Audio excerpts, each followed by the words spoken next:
Good morning and welcome to our first webinar at the Communication Specialist College Doncaster.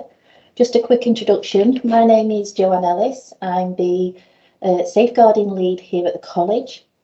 And just a quick bit of information that if you need to contact me at any point, my details are on the website, or you can ring through to the switchboard and they'll put you through to my telephone line and we can have a chat or make a time and come in and look at face to face. I'm going to hand over to Martin Logan now, who is our CEOP Ambassador for the college, and he's going to do a presentation on the introduction to online safety and CEOP. Thank you very much. Hello, good morning. As Jones has said, I'm Martin. I'm the IT Tutor and CEOP Ambassador for the Trust. Today is really just us starting out looking at how we disseminate this information for families. So it's a brief introduction to some of the online safety that we cover and really to let families know what CEOP is, how we work with them. So I'm just going to start sharing my screen now. If there's any problems during the presentation, please feel free to kind of interrupt and I'll stop if there's any technical issues. I have got a section at the end for pertinent questions. So if you just want to hang fire on any technical questions till the end, we'll get started. Okay, thank you very much for that. So as I was saying, CEOP's a law enforcement agency designed to help keep children and young people safe from sexual abuse and grooming online. They've been in operation for about 15 years now, and they are recognised as a law enforcement agency division of the National Crime Agency themselves. Now, CEOP are unable to respond to reports related to bullying or fake accounts or account hacking. They are a law enforcement agency to support victims of online exploitation. However, they do provide training through ambassadors, resource material, and they host events to improve awareness. Now, there are information available through a website that they have called thinkyouKnow.co.uk. This here is the logo that they use. Now, here's an example. So this is the Think You Know website. This is accessible for anyone through a Google search. Now, the page I've shown here is the one that will be most pertinent for families. Each one of these sections will give information aimed at specific age range, although the information with all of it can be pertinent regardless of age. If you do have concerns or just a genuine interest in increasing your awareness, I would recommend casting your eyes over this website. It is the protocol that we use for resources as well, but it's available for the general public as well, just as a starting point beyond us in how to approach conversations and to kind of just improve your overall awareness of the services that are available.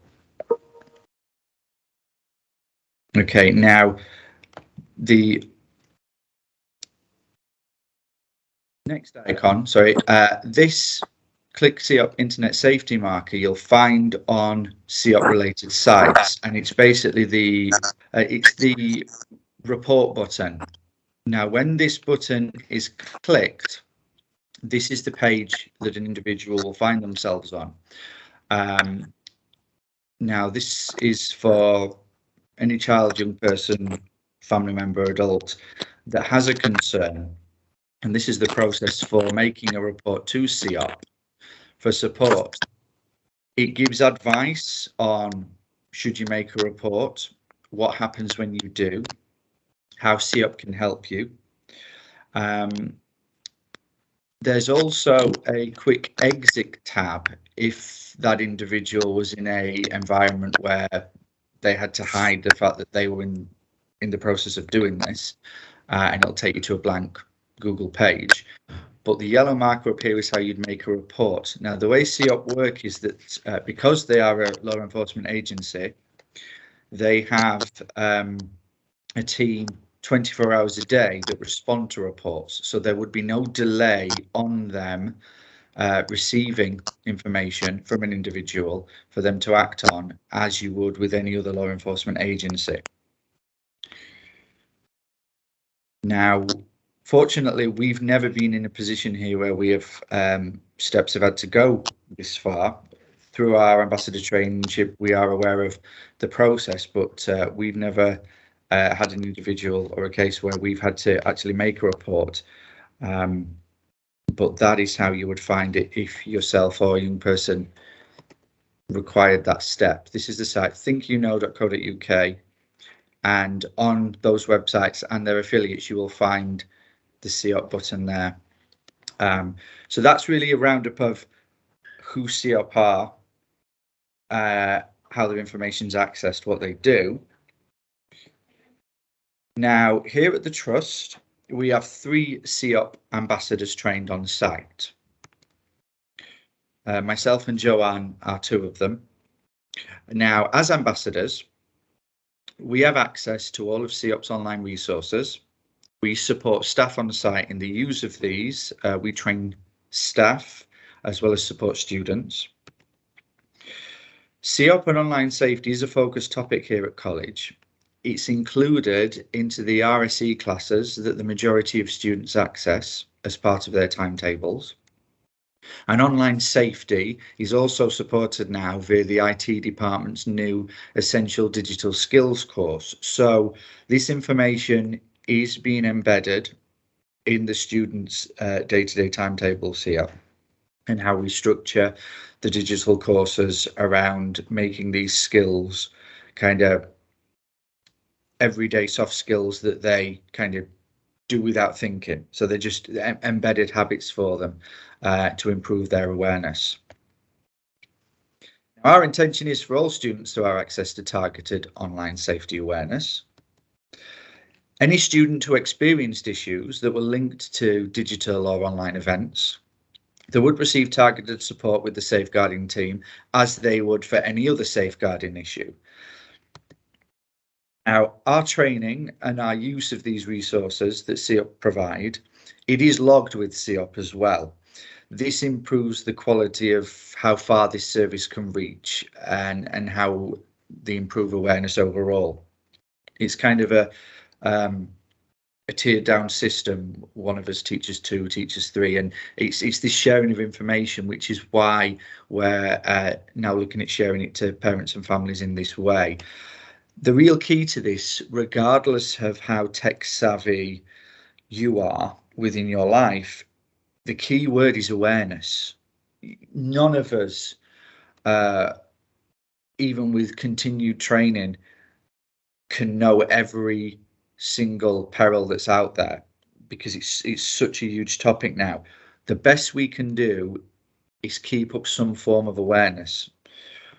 And that's really what the next part of this training kind of looks at, just building confidence around the awareness.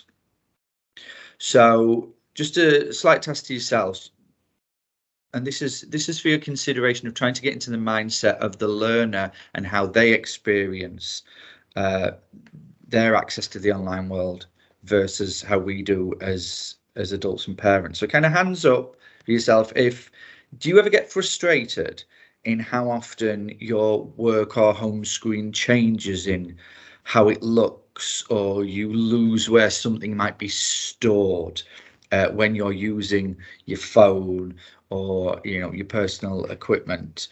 You get used to one way of working with a device or a software only to have it change and it get updated. Or your workflow is held up or interrupted by difficulty in access to a file or printing information or how you access a device. As adults, as professionals, do you kind of find yourself at times struggling or frustrated by how quick things change with your own technology? it does occur.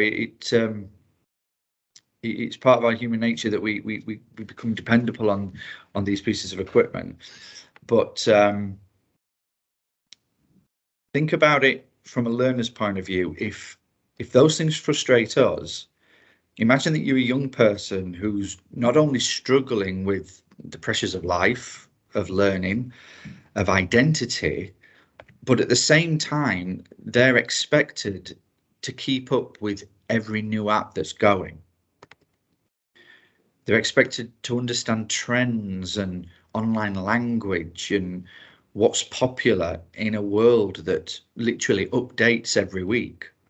Microsoft alone sends out weekly Tuesday updates for its Windows software, never mind every app that's going that constantly rebrands and changes the look of the design to stay fresh.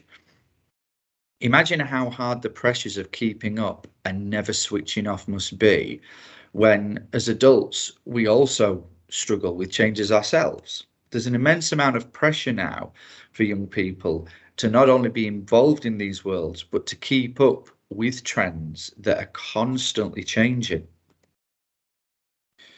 So a little quiz right now. If you went onto the Play Store right now, as a rough guess, how many apps do you think would be available as a rough figure? About 250,000. Sorry, what was that? About 250,000, something like that. 250,000. Any other takers on that? I would say over 1 million. Okay. Well, the answer is right now there are 2.87 million apps available for download on the Google Play Store. You couldn't cover all of those in 5 lifetimes, never mind in the time that they change and advance and update. And it's very hard sometimes to put these numbers into context, but the scary fact is Google Play isn't even the biggest app provider, and neither is Apple. Out of the top 5 providers, Google and Apple are in 4th and 5th place, behind 3 bigger platforms that are all Chinese owned, who make 6.1 million apps beyond the ones that we in the Western world see. That's over 8 million different applications that are out there worldwide, the majority of which we don't actually see. The exponential growth in how this world is developing is immense, and there is zero chance of us really keeping up with all of that. So even when you scale it back to what we do access, what we are familiar with, it's an overwhelming amount of information and data to keep up with. But it does explain how we become so anxious and frustrated and confused and easily fall foul of communication issues when there's so much choice, when there's so many different cultures and languages attached to all these different apps. The fact that some of them are completely just image based or just text based, or it's a video blog, the range in services and the cultures attached to them, and how quickly they change. If you think about that, it does explain how overwhelming it can be. And that's for adults as well as young people. And it's very much a new world, but our learners, our children, our families, they're absorbed in this now. It is a way of life that they are growing up as part of. And just to understand the scale of it alone, that awareness can make a big difference in how you approach it. So there's just some figures to try and put it into perspective for you there.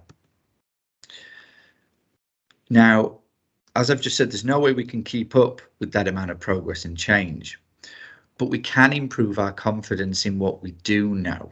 And that's what these webinars are aimed at helping with. Now, it's very easy to say it's very frustrating, it's very anxious, it's full of pitfalls, there's dangers involved. But there clearly has to be an appeal, otherwise we wouldn't be doing this en masse, it wouldn't have held the grip that it has. And we should look at the positives that can be taken from it as well. So really, what is the appeal? Now, one of them is the interaction with a wider world that no generation has had on this scale previously. It gives an ability to explore individual personalities that the real world doesn't necessarily offer. It's an opportunity to find like-minded people who share interests that groups at school or college or family members might not have, that individuals can explore further. It's a place for sharing ideas. There's an immense ability to show creativity and also receive feedback in a way that's desired from like-minded people who are sharing the interests, and peer-on-peer interactions and creativity. There's an immense level of possibility for that we've not had before. It's very appealing, and those kind of skills do lead to the feeling of being part of a wider community that goes beyond the offline world. It also creates this feeling of being in control of your identity, of who you interact with and how, which for our learners especially, feeling in control of those things in an overwhelming world can feel incredibly powerful. It's a place where you can build confidence when the face-to-face world feels hostile or very uncertain. When you're in control of how you're perceived, who you contact and how, it's almost a feeling of godlike creation over every element of who you are that our normal kind of accepted communication rules in the offline world don't give you those permissions. Now, those are the appeals, and there's a lot of draw to them. For a lot of people, it can feel like a safer, more reliable, more relatable and a trustworthy place. It provides content that's easier to access than in the real world. There's a lot of appeal seen in that. But we have to ask the question, how real is that feeling of being in control when you're online? It's very easy to fall into a false sense of security. So what steps can you take to understand and help the people around you to remain in control and to be aware when they might not be? Because when there's so much choice, when there's so much ability for creativity and connection, that line can very quickly and easily blur. The first step in that would be an online safety rule of the 3 C's. Content, contact, and conduct. And I would advise this as a first step for families in engaging in conversations with young people. Understand, what is it that's being viewed online? What are the favoured apps? Rather than trying to get a heads up over everything, which is impossible because of how quickly it changes, just enter into conversations and show an interest in the familiarity of the apps that are used. So what is it that's really being viewed online? And to be able to provide a guide on whether it's healthy or whether there are dangers that aren't being perceived. And then that leads into contact. Who is it that's actually being contacted online? Some of these apps give you the ability to just drop into a common room of people from all around the world with nothing but a username tag that could link to anything. But the majority of these apps do have the facilities to create your own rooms, to create your own friends lists.